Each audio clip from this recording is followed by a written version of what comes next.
अगर आपके डॉक्टर ने आपके बच्चे को खांसी जुकाम होने पर ये कॉम्बिनेशन वाली मेडिसिन दी है तो you need to watch this. India की गवर्नमेंट ने रिसेंटली क्लोरफेनामिन एंड फिनाइलेफ्रिन के कॉम्बिनेशन के सिरप की मेडिसिन में एज रिस्ट्रिक्शंस लगाई है।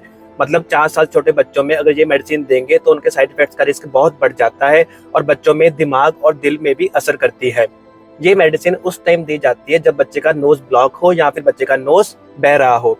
पर प्लीज पैनिक मत कीजिए।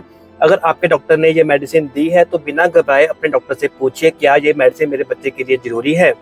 और एक चीज याद रखिए, अगर लास्ट टाइम भी ये कॉम्बिनेशन वाली मेडिसिन बच्चे को असर कर गई थी तो जरूरी नहीं इस बार भी असर करेगी। एज देखना और दवाई के इंग्रेडिएंट्स एंड लेबल पढ़ना बहुत जरूरी है।